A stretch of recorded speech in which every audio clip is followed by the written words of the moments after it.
Welcome to today's Explainer. I'm really thrilled you're joining me because we are diving into an absolutely fascinating and honestly pretty chilling breakdown of dark psychology. Today, we're dissecting source material from the channel Narc Con, which explores this crazy phenomenon, the way narcissists, even though they come from completely different backgrounds, end up sharing these identically uncanny traits. It's like they're reading from the exact same script. So let's jump right in. Picture this scenario that our source material kicks off with. You step up to a doorstep to see someone you once shared your entire life with. Maybe it's a year or so after the relationship ended, but when they open that door and look at you, they look right through you. In a split second, it hits you. The person you thought you knew never actually existed. It's this jarring, literally heart-stopping moment where you realize you are staring at a total stranger. And that visceral, deeply unsettling realization, that is the whole foundation for today's explainer. So why does this happen? Well, to understand it, we have to look at the creator's core theory. The source posits that while traditional psychology gives us great models for these behaviors, the sheer freakish uniformity of these traits across totally different people points to something a bit deeper. They actually describe it as a shared dark energy or spiritual framework that dictates these uniform behaviors. It's definitely a bold framework, but it's used to explain why victims experience the exact same terrifying patterns.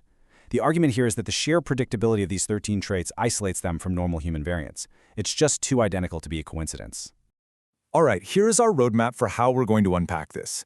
We're breaking this down into 6 key areas: a shared dark energy, unsettling visual red flags, the pleasure of deception, the chameleon identity, psychological and spiritual warfare, and finally, moving from uninformed to empowered. Starting right off with Section 1, a shared dark energy, and the theory of uniformity. Moving right along to Section 2, unsettling visual red flags. This is all about what happens when the mask slips. Let's look at the actual observable behaviors here. Our source identifies 3 distinct, incredibly unsettling facial expressions. First up is the demonic smirk. Now, this is a sneering, superior grin that usually flashes for just a split second. It's a silent little signal that says, "I've conned you and I am in charge." Next, we have the rictus grin. This one is a fixed, incredibly wide smile, but absolutely zero genuine emotion reaches their eyes. It's just this mechanical imitation of joy. And finally, the vacant stare. Look, this isn't just someone daydreaming or zoning out. It's sustained, unbroken eye contact where you can palpably feel that, well, nobody is home. And this actually illustrates our next point perfectly. What happens when that mask they're wearing becomes just a bit too tight? The source describes these instances of sudden, completely explosive rage over trivial things. I mean, literally over something like leaving the lid off a jam jar. During this vitriolic outburst, the creator notes that the narcissist's eyes can appear to go entirely black and soulless. It looks as if they've entered another dimension that is completely devoid of human empathy. But you know what? The rage itself actually isn't the most jarring part. It's the aftermath. Notice this chilling 3-step sequence the source lays out. Step 1. A furious rage is unleashed over a minor trigger. Step 2. They abruptly leave the room. But then, Step 3. Seconds later, they return completely calm. They might even pleasantly ask if you'd like to go for a walk. It is a frightening ability to just switch emotions in a split second. And if you try to confront them about it, they will act as if the preceding rage never even happened, actively gaslighting your reality. Which brings us to Section 3. The pleasure of deception and sadistic control. Here, the focus really shifts to their internal enjoyment. The crucial takeaway is that they don't just deceive to protect themselves. No, they view deception as a one-up game. They actually engage in sadistic cheating, meaning they'll enjoy a perfectly pleasant conversation with you while secretly betraying you, completely devoid of normal guilt or shame. They use financial deceit, hiding money, just to feel the rush and power of having a secret advantage. And they'll run full-blown smear campaigns, actively destroying your reputation to outsiders, all while maintaining a super friendly facade right to your face. They get a literal thrill from the control it gives them. Let's actually map out exactly how this deception is weaponized in a severe gaslighting cycle.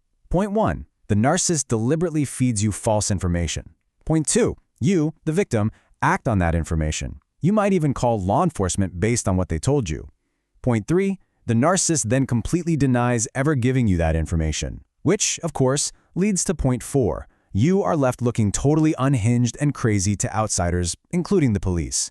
It is a highly calculated trap designed entirely for their amusement and your destruction. Let's look at Section 4, the chameleon identity, a void of self. Now, to pull off these continuous, elaborate deceptions, you need serious flexibility. The source argues that the narcissist lacks a stable core identity. Instead, they mold themselves entirely to fit their current target. Just look at this stark comparison. For one victim, they might adopt persona A. They're suddenly an avid mountain climber and swimmer. But when they move on to a new source of supply, they seamlessly transition into persona B, someone who exclusively stays indoors and studies archaeology. They abandon past interests completely, changing their very form purely to mirror and capture their next victim. And that brings us to a really dark realization from the source text. It says, they value nothing. They don't value a particular character trait unless that character trait is required to manipulate another person. The creator even notes that this identity fluidity can extend to their sexual identity. They might present as bisexual, not out of a genuine orientation, but simply because it expands their manipulation pool to 100% of the population. Literally everything is a tool for leverage. Moving into Section 5, psychological and spiritual warfare, the darkest traits. This is where behaviors cross from standard manipulation into highly vindictive, scary territory. The source reports observing narcissists utilizing unseen warfare tactics when they want vengeance or control. And yes, this includes occult or voodoo practices. We're talking about literally sticking pins in dolls as a focused intent to punish a partner who rejected them. Furthermore, they engage in calculated blasphemy. They will actually twist religious texts and weaponize a victim's own faith against them, taking holy words completely out of context to enforce submission or dictating that God wouldn't want them to get a divorce. And that brings us right back, full circle, to that doorstep stranger we talked about at the very beginning. The ultimate psychological warfare isn't just the smear campaigns or the gaslighting. It's that profound, chilling realization that the person you loved, the person you thought you knew so intimately, never existed at all. The whole thing was just a mask. Finally, Section 6, from uninformed to empowered, reframing the narrative. Okay, I know we have covered some incredibly heavy concepts today, but if you have experienced this, it is absolutely crucial to understand how to view your own journey so you can begin healing. The source shares this beautiful interaction with a client who wished she hadn't been so naive, but the creator stops her and corrects this, offering a much better definition. You were not naive. You were uninformed. You simply lacked prior knowledge about the hidden realities of these concealed traits. I mean, you can't blame yourself for tripping over something you literally didn't know was there, right? Understanding this vocabulary is the very first step in replacing self-blame with true empowerment. So as we wrap up, I want to leave you with this provocative question to chew on. Looking back at your own experiences, which of these hidden patterns can you now clearly recognize? Now that you have this framework, from the sudden emotion switching to that creepy rictus grin, what previously confusing memories suddenly make perfect, chilling sense? Thank you so much for joining me on this deep dive in today's explainer. Keep learning, keep analyzing, and I will see you next time.